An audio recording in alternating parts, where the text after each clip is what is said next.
In the world of antiques, finding a piece with a storied past is often the thrill of the hunt. My shop, known for its eclectic assortment of historical artifacts, had recently acquired two intriguing items, an oil lamp and a sea chest. According to the auction house, both pieces dated back to the late 16th century, during the golden age of piracy in the Caribbean, a time steeped in both history and legend. The chest in particular stood out with its intricate carvings and what appeared to be old bloodstains. The auction house's tale was nothing short of dramatic. The chest and lamp were said to have been uncovered during a renovation of a centuries-old wooden house. As soon as I saw the chest, I knew I had to have it. Its design was captivating, with elaborate carvings depicting maritime scenes and cryptic symbols that hinted at its mysterious past. The bloodstains added an air of authenticity and intrigue. I couldn't resist the temptation to bring these artifacts back to my shop. Flying down to the Caribbean to collect these items felt like stepping into a historical adventure. The sun-drenched island, with its vibrant colors and lively atmosphere, seemed like the perfect backdrop for such a grand discovery. The renovation site where the chest was supposedly found was an old, creaking mansion, its walls lined with the echoes of centuries gone by. The auction house representatives, with their almost theatrical excitement, handed over the chest and lamp with stories of their supposed origins. I transported the artifacts back to my shop, eager to display them. The oil lamp, with its tarnished brass and delicate glasswork, seemed a charming relic of bygone evenings. But the sea chest was the real prize. It dominated the room with its heavy presence, the carvings glistening in the soft light of my shop. I felt a strange satisfaction in adding it to my collection, as if I had rescued a piece of history from obscurity. Everything seemed to be going well. The chest, with its enigmatic aura, attracted much curiosity from my regulars and passers-by. I marveled at the way it seemed to capture the imagination of everyone who glanced its way. Yet, as days passed, I began to notice something odd. Although the chest was an instant conversation piece, no one seemed particularly eager to purchase it. It remained a silent witness to the shop's daily bustle, its carvings staring out with an almost inscrutable gaze. It was a rainy Thursday afternoon when the customer first walked into the shop, drenched and looking visibly shaken. He was a middle-aged man, with a face etched by worry and eyes that darted nervously around the shop. I recognized him as the buyer of the sea chest. He approached me with a mixture of dread and desperation. "I need to talk to you about the chest," he began, his voice trembling. "Something strange has been happening." I invited him into my office, away from the bustling main floor. Once seated, he recounted his unnerving experience. After bringing the chest home, he reported hearing unsettling noises coming from it. Footsteps, whispers, and creaks filled the silence of his house, all originating from the chest. The carvings, he claimed, seemed to shift and change their patterns, giving the impression that they were alive. He described a sense of cold emanating from the chest, despite the warmth of his home. At first, I tried to rationalize his experiences. It could be the result of an overactive imagination, or perhaps the result of stress. Yet, the customer's account was detailed and consistent, and his visible distress was hard to ignore. He mentioned that despite his attempts to dismiss the phenomena as mere coincidences, he couldn't shake off the eerie feeling that something malevolent was connected to the chest. I reassured him that such claims were not uncommon with antiques, especially those with dramatic histories. The presence of old, possibly unsettling items often sparked the imagination. Still, his reaction was more intense than I had anticipated, and it left me with a nagging sense of unease. The customer insisted on returning the chest. He wanted nothing more to do with it, and seemed almost desperate to rid himself of its influence. I took back the chest, puzzled by his strong reaction. It remained in my storage room, away from the main display area, as I contemplated the next steps. The unsettling experience of the customer weighed heavily on my mind. Determined to understand more, I dove into researching the chest's origins. My curiosity led me to delve into historical records, pirate lore, and local legends. What I uncovered was both fascinating and chilling. The sea chest had a notorious association with a pirate named Elias Blackwood, known for his ruthless plundering and mysterious disappearance. Blackwood had been a fearsome figure, and tales of his exploits filled volumes of maritime history.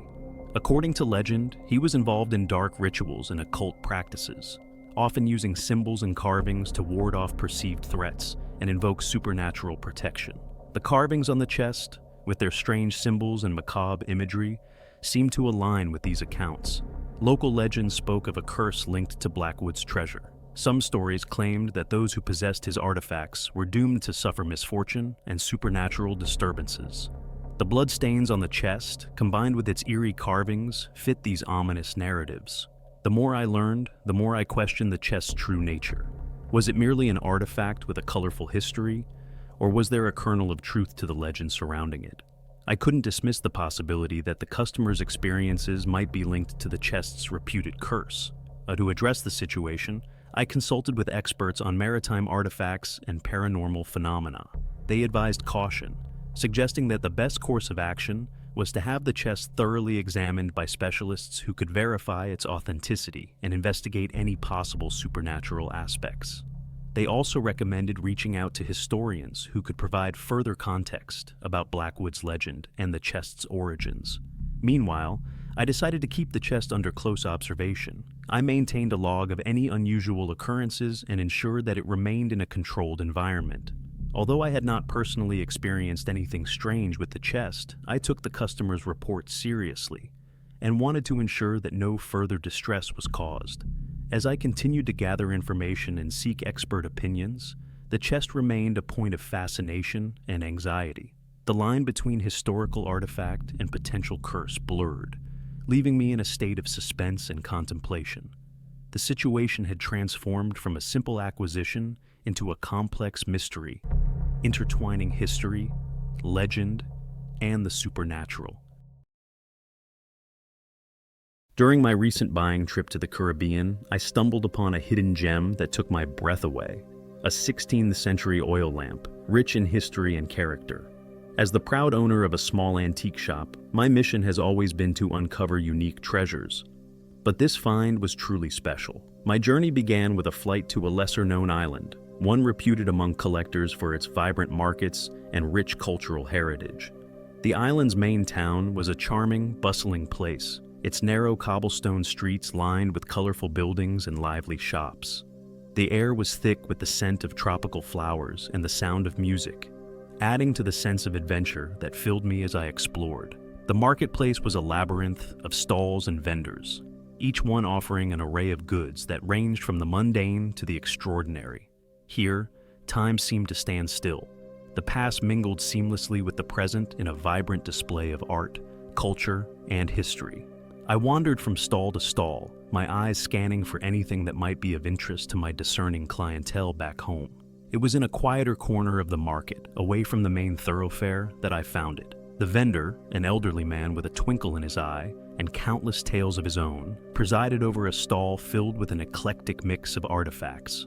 Among these, the oil lamp stood out, its intricate design and weathered patina immediately catching my eye. Its elegant curves and the stories it seemed to whisper of centuries past were impossible to resist. The vendor noticed my interest and began to tell me the lamp's story. He spoke of how it had once belonged to a notorious pirate who sailed the Caribbean seas. This pirate, he claimed, was a fierce and cunning seafarer who used the lamp to navigate treacherous waters and illuminate secret maps that led to hidden treasures.